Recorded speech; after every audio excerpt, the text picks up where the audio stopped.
As a new Aliens Covenant trailer has dropped that doesn't actually look half bad, what better time to look back at one of the other franchises that made my childhood an exciting action fest of guns and robots, Terminator. The only other Terminator game I had played up until the point of first playing the demo of SkyNet was the Amiga game of Terminator 2, and truth be told, I don't think I ever got past this first punch-up.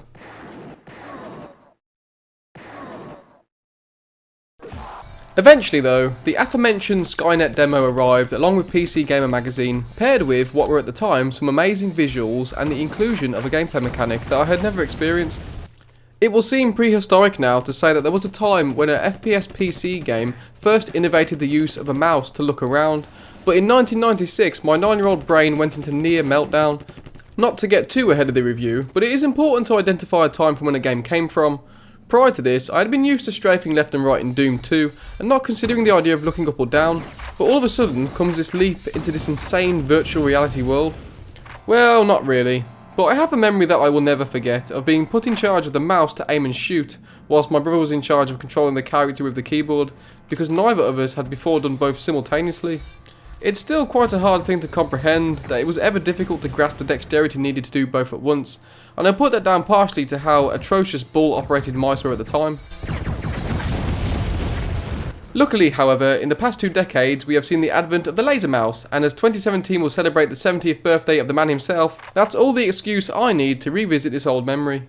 First of all, it's worth saying that this is actually a standalone expansion pack to the previous Terminator game, Future Shock, which was released the year before.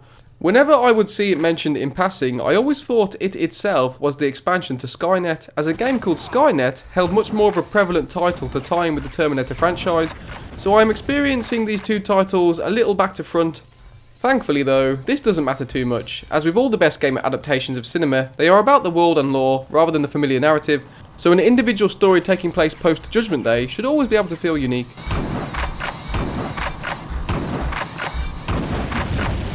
You take control of a new member of the Resistance who is assigned the role of gaining intel on the suspicious behaviour of the planet-dominating cybernetic organisms. Briefings in the game are delivered through short FMVs, which were really popular in the early CD days, and amongst your cast of trying their hardest is no other than Michael Bihn's own Kyle Reese.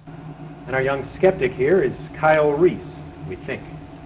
Yeah, well, you can't be too careful around here. Yeah, I don't think so. When we begin, we are dropped straight into the post-apocalyptic future that we saw glimpses of in the previous movies, complete with 0 tutorials, which is the way it should be, and a handful of weapons to see us on our way. Our starting tools of destruction come in form of a lead pipe, machine gun, shotgun, and laser rifle. The laser rifle in particular is something that has always left a lasting impression on me. This did something that I had never seen before and have only ever seen rarely since. This is way before aiming down the sights became a staple of first-person shooters, so achieving a zoomed-in perspective took a little intuition, and here it comes in form of mounting a tiny secondary screen which provides an enlarged green monochromatic snippet of what you're pointing at. And the fact that it dramatically lowers the quality of the already low-resolution image just gives it more of an 80s sci-fi appeal.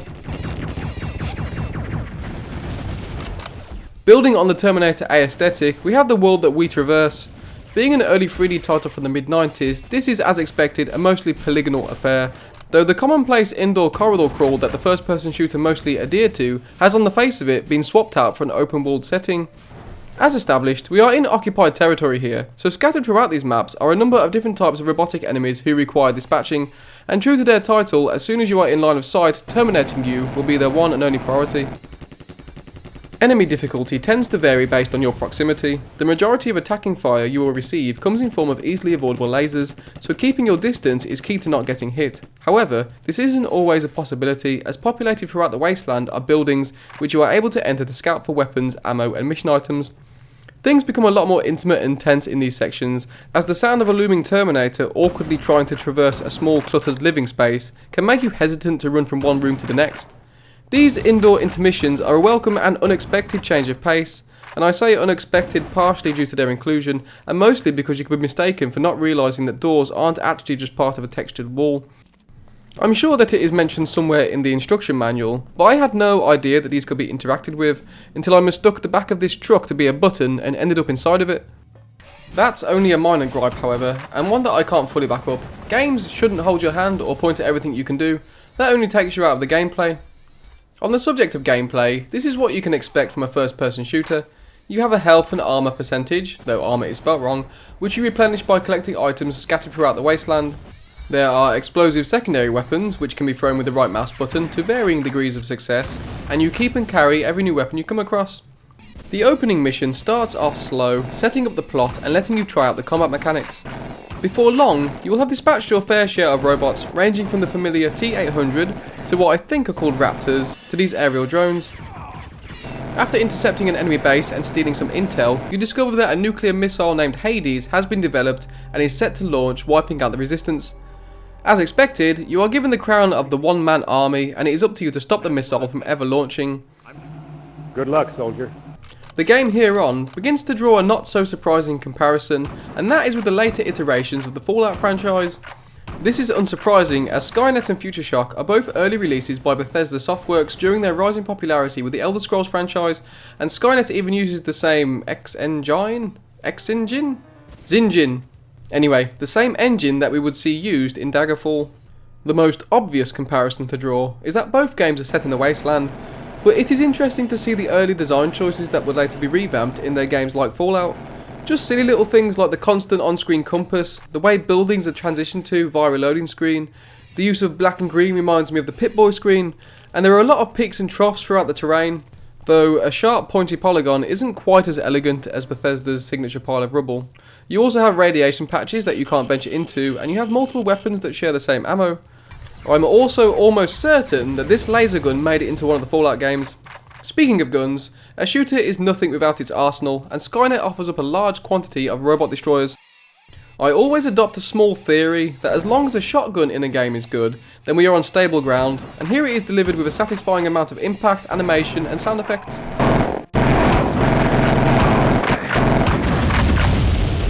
For non-close quarters combat, we have a selection of machine guns, and these come in small, medium and large, along with a wide variety of laser weapons. It is nice to have so much choice, however the previously mentioned shared ammo does result in some of the weapons falling into redundancy. There are 5 types of energy weapon, 2 laser and 3 plasma, and all pull from the same well, meaning that the more ineffective weapons get left by the wayside. It can also prove quite difficult to line up a correct shot, so using the giant cannon which soaks up 10 energy cells in one blast doesn't become the most appealing option. The machine guns are only partially affected by this, as whilst they do all share the same bullets, the assault rifle is better suited for long range but it's slower, and this big boy is more of a high powered room clearer. Just don't expect to find too much use for this little guy.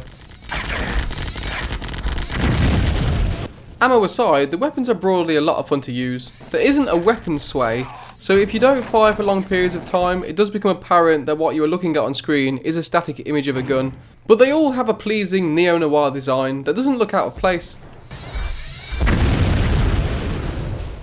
Fighting enemies is what you will be doing 90% of your time, and thankfully this never became boring, and this is partially down to the way that everything you kill explodes. And that even goes for storage boxes. And table hockey. This hockey table isn't actually a piece of scenery building, it is one of many obscure obstacles that must be overcome in order to progress. Rather than being a straightforward point A to point B shooter, SkyNet often forces you to work out a small puzzle in order to go forward, and these range from switch-based logic puzzles to hair-pullingly annoying let's go shoot everything because I'm stuck type of roadblocks. I first became unstuck trying to enter the Cyberdyne building, which had a large radiation-filled crater sitting right outside the front door, and no obvious way to get to the roof. It was only after much frustration that I figured out that you have to scale the adjacent building, blow up the base of a radio pole using a grenade, and then make a leap of faith. This slowed the pace for me quite a bit, as once all the enemies have been dispatched and items have been collected, running around aimlessly in these maps doesn't hold too much appeal. Most puzzles are solved by blowing something up, however, so if in doubt, throw grenades about. Oops.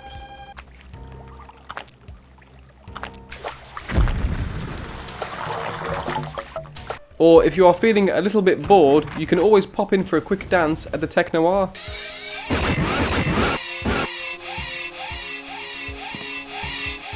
Missions in the game are often bookended with driving sections, and I could always take or leave these.